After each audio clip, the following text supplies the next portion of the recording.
December 23rd, 1945. The stone floor of the Wehrmacht hospital near Remagen radiated cold that seeped through Sergeant Klaus Bergmann's thin blanket. His left leg, what remained of it below the knee, throbbed with a phantom ache that seemed to mock the morphine coursing through his veins. Through the cracked window, he could hear American voices, casual and incomprehensible, punctuated by laughter that felt obscene in this place of shattered men and broken dreams. Klaus closed his eyes, waiting for what he had been promised would come. Retribution.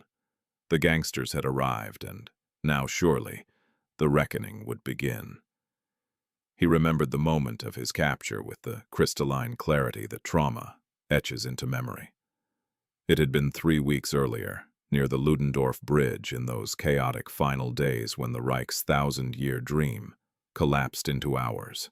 Klaus, a 22-year-old Panzerjäger, had been retreating with his unit when the American artillery found them. The explosion lifted him like a child's toy, spinning him through air thick with pulverized earth and the screams of dying horses. He landed in a crater, his boot still attached to his lower leg, lying 3 meters away, connected to his body only by strips of torn flesh and the white gleam of exposed bone. The pain had been absolute, a universe unto itself. He had fumbled for his sidearm, determined to grant himself the mercy of a quick end, when American soldiers appeared at the crater's edge.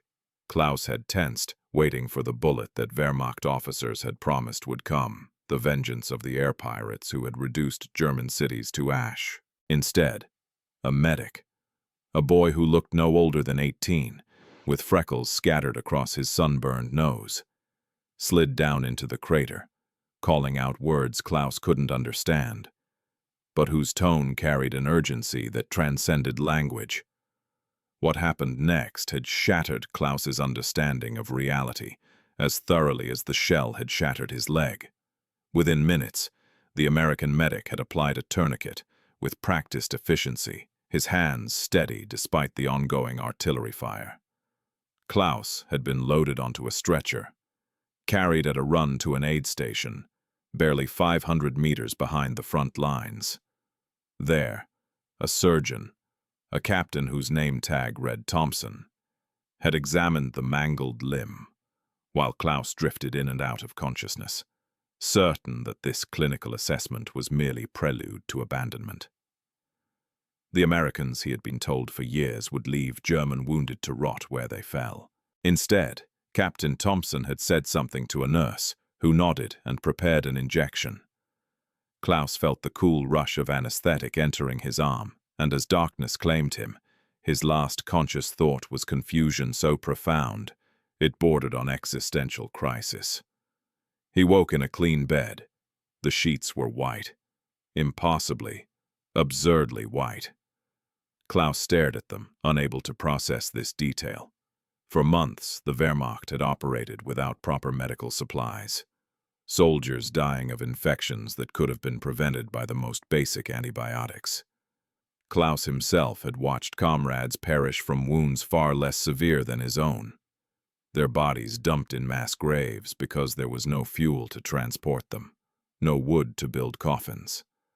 And yet here he lay, an enemy soldier, in sheets that looked like they had been laundered yesterday, in a room where the antiseptic smell spoke of abundant supplies and functioning systems. Captain Thompson had appeared at his bedside that first evening, accompanied by a translator, a German-American sergeant named Hoffman, whose Bavarian accent carried traces of Milwaukee. "You're fortunate," Thompson had said through Hoffman. "We were able to save most of your knee joint. With proper rehabilitation, you'll walk again. It won't be easy, but you'll walk." Klaus had stared at the American doctor, searching for cruelty in his face, for the sadistic pleasure that the propaganda films had promised would animate these monsters. He found only professional concern and perhaps a weariness that Klaus recognized from his own reflection in fragments of mirror, back when there had been mirrors, back when there had been time to look. Why? Klaus had whispered. Thompson had seemed genuinely puzzled by the question. Why what? Why save me? I'm your enemy.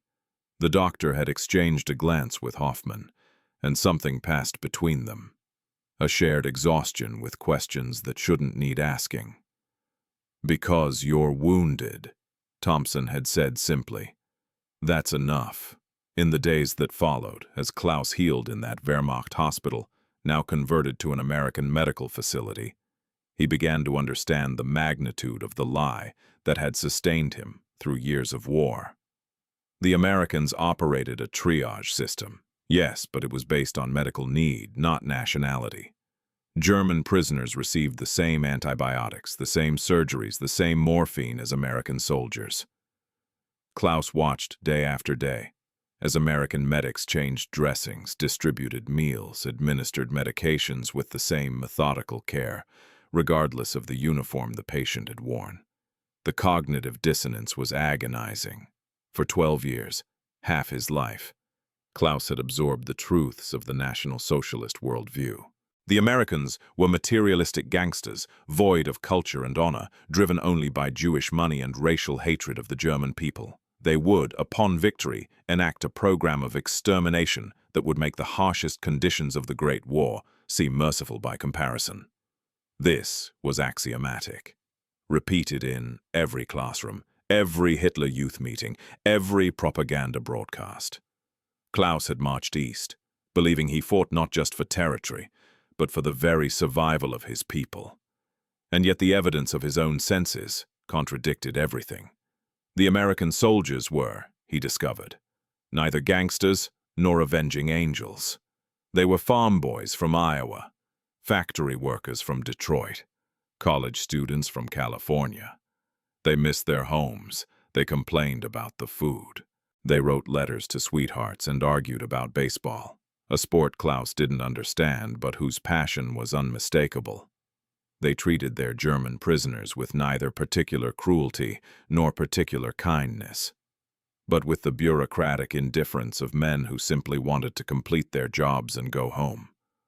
Perhaps most disturbing of all, they had food, astonishing, obscene amounts of food. The K rations that American soldiers complained about contained more calories than Klaus had seen in months. Chocolate bars, distributed with casual generosity, represented wealth that felt almost mythological. The lie of American weakness, of a soft and decadent nation on the brink of collapse, dissolved like sugar in rain. Klaus learned these truths through observation and through conversation with Hoffman, who visited him regularly, partly because he served as translator, and partly, Klaus suspected, because the sergeant was lonely for someone who spoke his grandmother's German, rather than his own hybrid tongue. "Your Goebbels told you we were starving, didn't he?" Hoffman asked one evening, offering Klaus a piece of gum, another American abundance that seemed to exist in infinite supply. That our cities were paralyzed by strikes, that the Jews controlled our weak-willed government. Klaus nodded, unable to meet the sergeant's eyes. "My cousin's farm in Wisconsin produces more wheat in a month than your entire region saw in a year," Hoffman said quietly. "America wasn't touched by this war. Not our land, not our factories. We've been shipping supplies across an ocean while you've been starving. That's not strength versus weakness. That's geography and industrial capacity." "Then why did we fight?" Klaus whispered.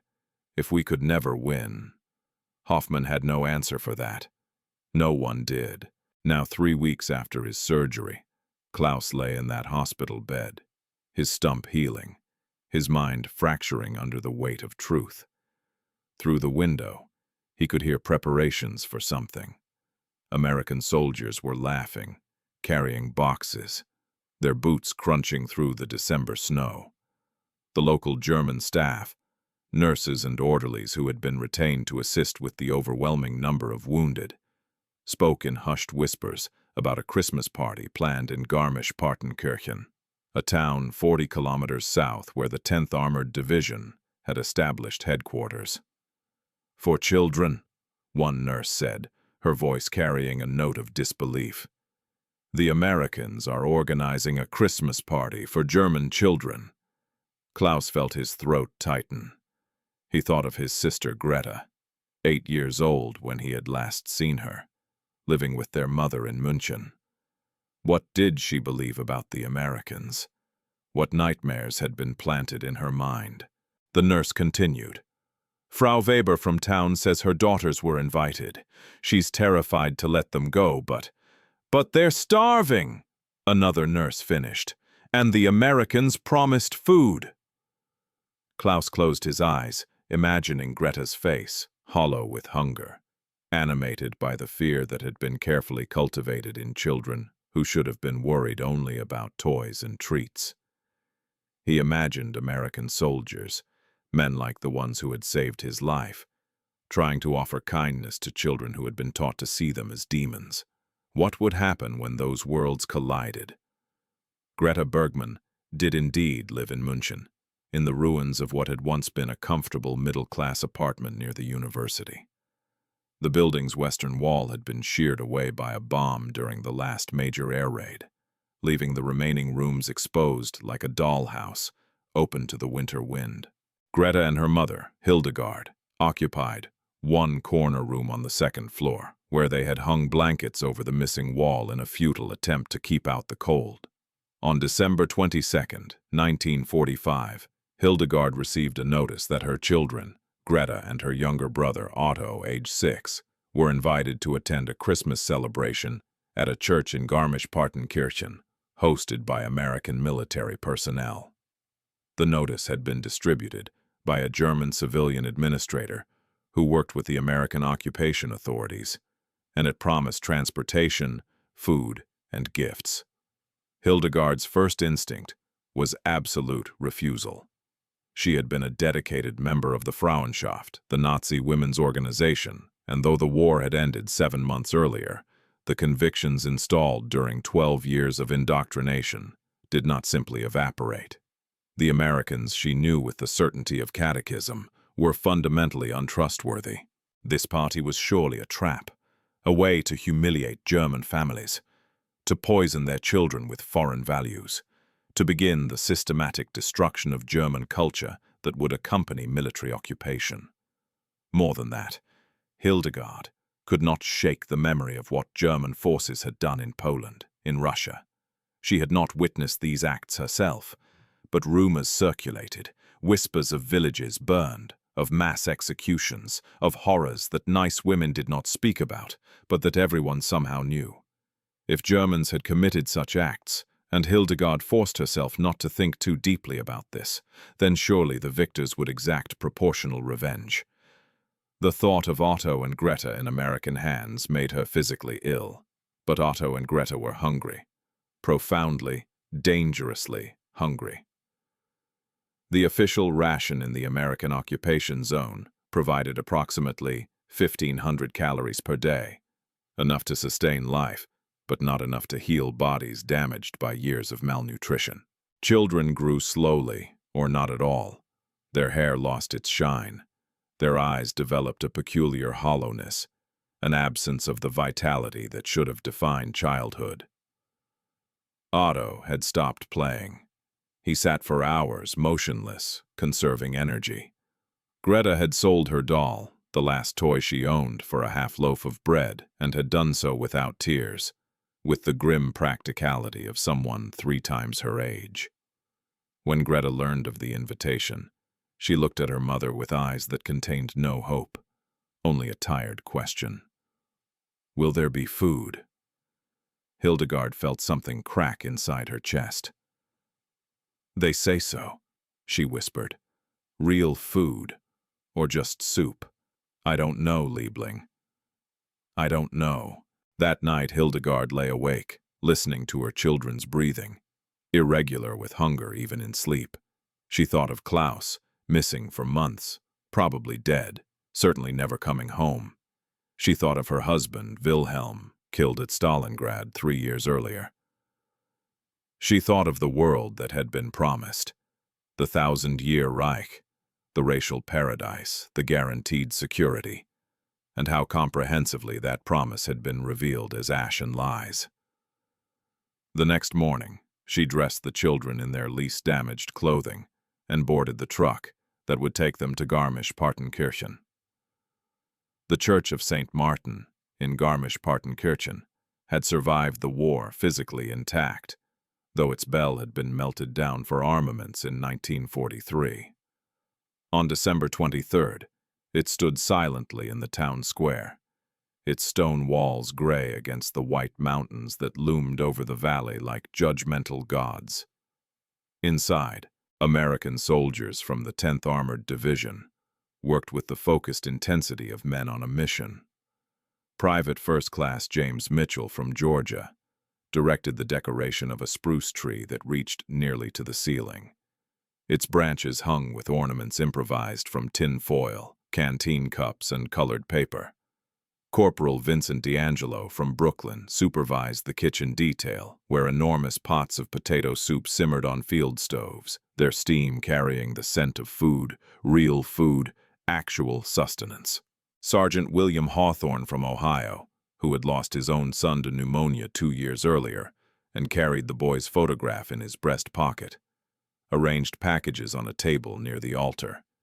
Each package contained chocolate bars, hard candy, and orange, a luxury that required quartermaster string pulling and possibly some light theft, and a small toy, a wooden whistle, a ball, a toy soldier carved from scraps of wood. The supplies represented weeks of collection, soldiers pooling their ration allotments, packages from home cannibalized for their contents, a grassroots mobilization of resources that was technically against regulations but which nobody seemed inclined to stop. "How many kids are we expecting?" Mitchell asked, stepping back to assess the tree. "About 150, D'Angelo said. "Maybe more if word spread." Mitchell whistled softly. "That's a lot of scared children." "Yeah." D'Angelo stirred the soup, his expression distant. "My nephew's about the age of some of these kids. 7, maybe 8. I keep thinking, what if it was him? What if some other army occupied Brooklyn and he'd been taught that they were monsters?" Hawthorne said nothing, but his hand moved unconsciously to his breast pocket, touching the photograph that lived there. Outside, the first families began to arrive. Hildegard Bergmann descended from the truck with Greta's hand clenched so tightly in her own that the girl whimpered. The town square was filled with other German women and children, perhaps 200 people in total, all wearing the same expression: fear, barely contained by desperate hope. The women clustered together, speaking in whispers, comparing their expectations of humiliation. Frau Schmidt, who lived 2 buildings away from Hildegard in München, kept repeating that she had heard the Americans would make them stand in the cold as punishment before allowing the children inside. Frau Müller insisted that this was a propaganda exercise, that photographs would be taken and used to suggest that Germans welcomed occupation. Frau Klein said nothing at all. She simply held her twin daughters close, her knuckles white with tension. Then the church doors opened. An American officer emerged, flanked by 2 soldiers who carried no weapons, a detail that several women noticed and discussed in rapid, confused whispers. The officer was young, perhaps 30, with the insignia of a captain on his uniform. He smiled, and the smile seemed genuine, though Hildegard distrusted it instinctively. A translator, a German woman from town who had been hired by the occupation authorities, stepped forward. "The captain welcomes you and your children. He invites you to come inside, where it is warm and where food has been prepared. The children will receive gifts and we will sing Christmas songs together." Nobody moved. The captain seemed to understand the hesitation. He said something to the translator, who nodded. "The captain says he understands that you are afraid. He says that you have been told things about Americans that have made you expect the worst. He wants you to know that you and your children are safe here. This is Christmas. This is a celebration of hope." Still, nobody moved.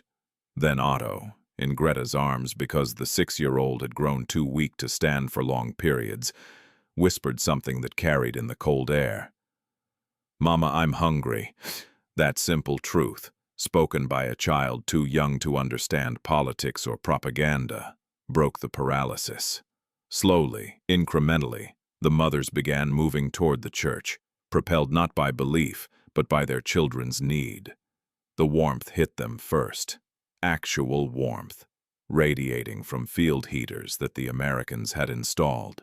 The church's interior glowed with light from dozens of candles and electric lamps powered by a generator. The Christmas tree dominated the space, absurdly beautiful, decorated with a care that seemed to mock the broken world outside. And then the children saw the food. Long tables had been set up, covered with white sheets that looked like they had never known dirt. On these tables sat bowls of soup, stacks of bread with real butter, pitchers of milk. Actual milk, not the watered-down substitute that had become normal, and trays piled with pastries that looked like they belonged in dreams rather than reality. Greta made a sound, something between a gasp and a sob. Hildegard felt tears burning in her eyes, though whether from relief or shame or confusion, she couldn't say. The American soldiers moved among the children with neither ceremony nor hesitation. They ladled soup into bowls, buttered bread, poured milk. They smiled at the children, who stared at them with the wariness of animals accustomed to traps.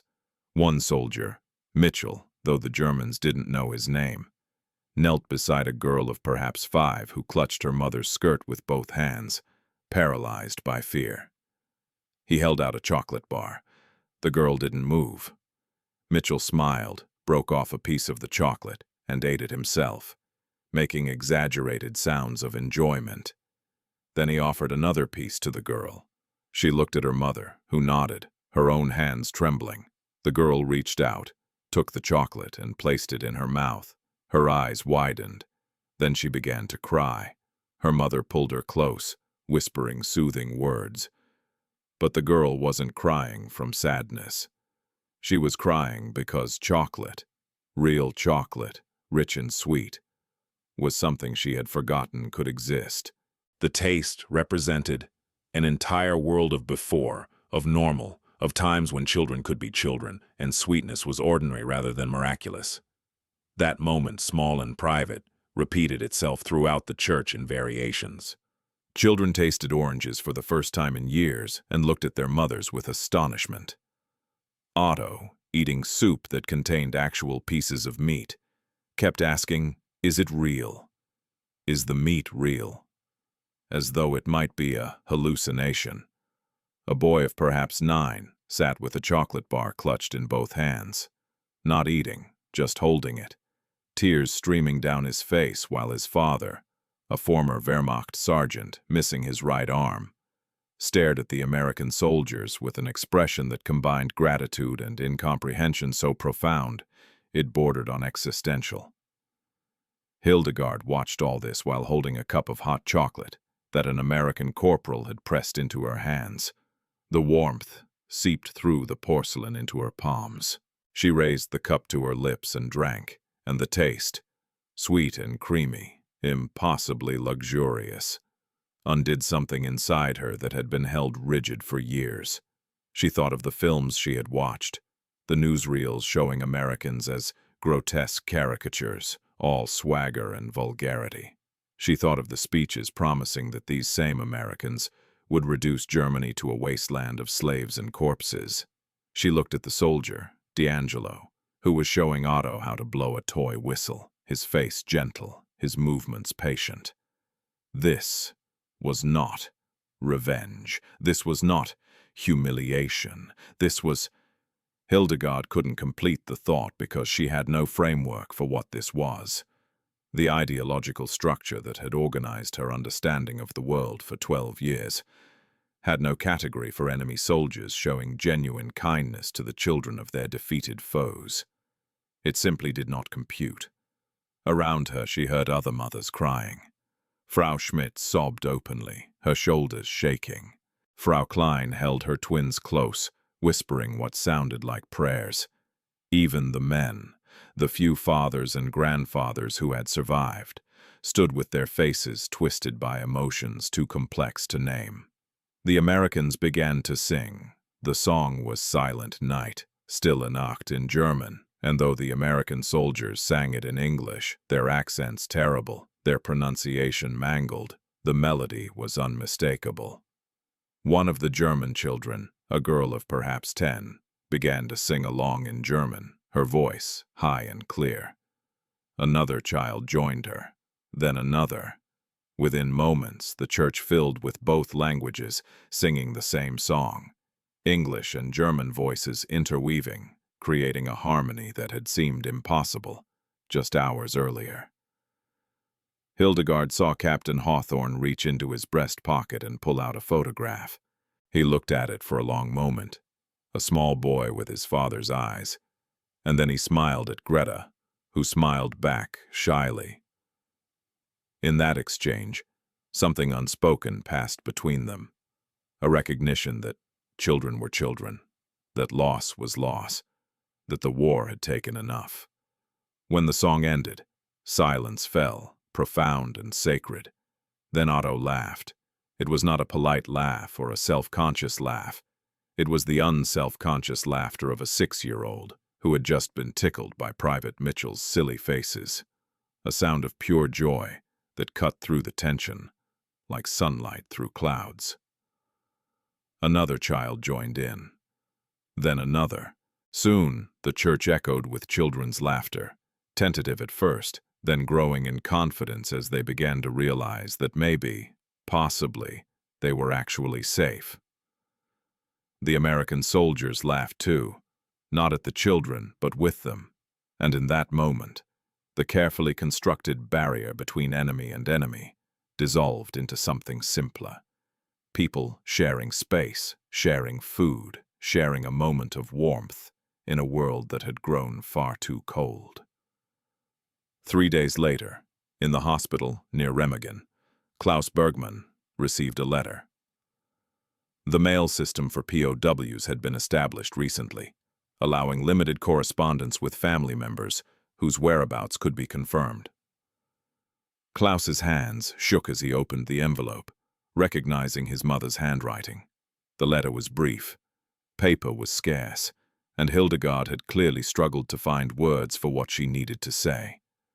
My dear Klaus, we have learned you are alive and are recovering. This is joy beyond measure. I pray for you every night. Greta and Otto attended a Christmas party hosted by American soldiers in Garmisch-Partenkirchen. I confess I went expecting the worst. I went because the children were starving and I had no choice. What I witnessed has left me unable to sleep. The Americans fed our children. They gave them gifts. They sang with them. They were kind, Klaus. Genuinely, unmistakably kind. I watched soldiers who had every right to hate us treat our children with a tenderness that made me weep. Everything we were told was lies, not exaggerations, not partial truths, lies. I do not know what this means for us, for Germany, for the future. I know only that Otto laughed for the first time in months, and it was an American soldier who made him laugh. I know that Greta keeps her chocolate bar wrapper as though it were a precious document, and she speaks of the nice soldiers who served her soup. The world is not what we thought it was. Your mother, Klaus, read the letter 3 times. Then he lay back on his pillow and stared at the ceiling, tears sliding down his temples into his hair. He thought of Captain Thompson, who had saved his leg for no reason beyond medical ethics. He thought of Sergeant Hoffman, who spoke German with a Milwaukee accent and brought him newspapers to read. He thought of the countless small acts of ordinary humanity he had witnessed in this hospital. Acts that should not have been extraordinary, but which contradicted everything he had been taught to believe. The worldview that had sustained him through years of war was not merely wrong. It was comprehensively, catastrophically, murderously wrong. Germans had killed millions based on theories of racial hierarchy and enemy inhumanity, while the supposedly subhuman enemies proved themselves capable of more genuine humanity than Klaus had witnessed in his own army's ranks. The guilt of this realization was crushing. But so, paradoxically, was the hope. If Americans could forgive, could feed German children while German cities still smoldered from American bombs, could save German soldiers while German atrocities in Eastern Europe remained raw and unhealed, then perhaps there was a path forward that didn't require perpetual hatred. Perhaps the cycle of revenge that had consumed Europe for generations might actually be breakable. Klaus was not naive enough to believe that one Christmas party could erase 6 years of total war and 12 years of genocidal ideology.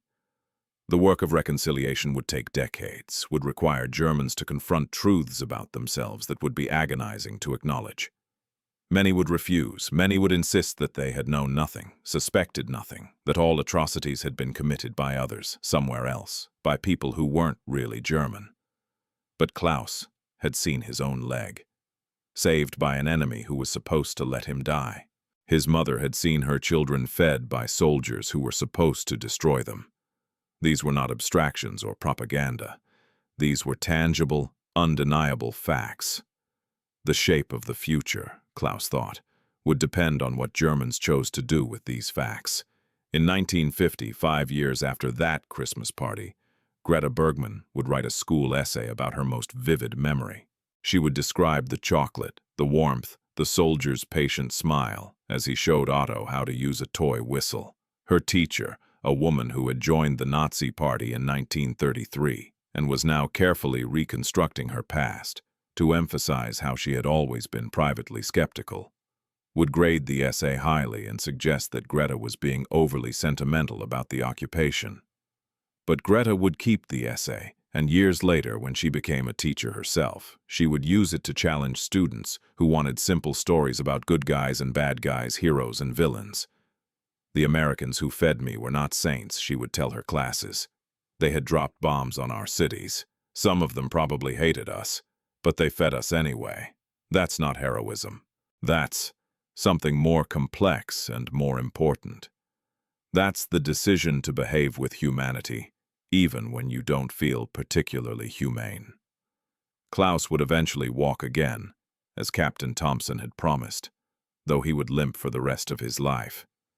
He would become a teacher too, specializing in history, and he would spend decades trying to help students understand how ordinary people like their grandparents, could have participated in or supported atrocities. He would never excuse, he would never minimize, but he would insist on complexity, on the reality that humans were capable of both horrific cruelty and surprising kindness, sometimes in the same person, sometimes in the same moment. The Christmas party in Garmisch-Partenkirchen would become one of many similar events across occupied Germany. American soldiers, against initial orders, repeatedly broke regulations to feed German children, to share supplies, to enact small mercies that official policy did not require and sometimes actively discouraged. These acts would contribute to a broader shift in American occupation policy, away from punishment and toward reconstruction, culminating in the Marshall Plan and the transformation of West Germany from enemy to ally. But the historical significance of these events should not obscure their immediate, personal truth. On December 23, 1945, in a church in the Bavarian Alps, hungry children were fed by soldiers they had been taught to fear. This act did not erase the past. It did not absolve anyone of anything. But it opened a door to a future that had seemed impossible just hours before. Frau Weber, whose daughters attended that party, would later recall watching her eldest child eat an orange, the juice running down her chin, while an American soldier with a Brooklyn accent told her a joke she didn't understand, but laughed at anyway because his tone was so clearly kind. That was the moment, Frau Weber would say decades later, in an oral history interview, when I realized the war was truly over. Not when Germany surrendered, not when Hitler died, but when I saw that my children could laugh with the enemy and the enemy would laugh back. In that laughter, fragile, tentative, emerging from the rubble of a collapsed world, lay the seed of everything that would follow. The rebuilding, the reconciliation, the slow, painful process of learning to live with historical guilt while still claiming a right to a future. History is written by the victors, the saying goes. But perhaps it is also written by children who taste chocolate after years of hunger, by mothers who weep at unexpected kindness, by wounded soldiers who survive because their enemies chose mercy over revenge. These small private moments rarely make it into textbooks. They leave no monuments, but they change the world, nonetheless. One person at a time, one decision at a time, one Christmas party at a time.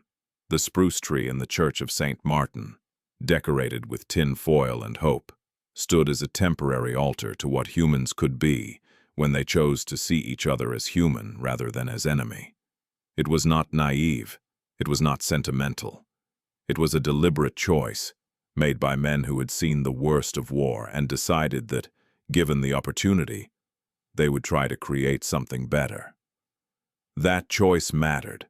It mattered then, in the frozen winter of 1945, and it matters still whenever we face the decision between revenge and reconstruction, between hatred and hope, between the easy path of continued enmity and the difficult work of building peace from the ruins of war. The Americans who organized that party are mostly dead now. The children who attended are elderly or gone. The physical church still stands, though the tree is long decayed. But the memory persists, passed down through families, recorded in letters and interviews and essays written by young students trying to understand their grandparents' world. And on quiet December nights when snow falls on the mountains above Garmisch-Partenkirchen, it is not difficult to imagine the echoes of children's laughter, mingling with carols sung in two languages, creating a harmony that transcended war, nationality, and hate. A harmony that proved, against all expectations, that even in the darkest moments of human history, small acts of kindness could crack the hardest stones of ideology and let something green and growing emerge. This is not a story with a moral. Morals are too simple for history. But it is a story with a truth, that the walls we build between us and them, between enemy and ally, between deserving and undeserving, are constructed by human hands and can be dismantled by human hands. They are not inevitable. They are not eternal. They are choices, made and remade every day by people who decide whether to feed the hungry children of their enemies or to let them starve. The Americans in Garmisch-Partenkirchen chose to feed them.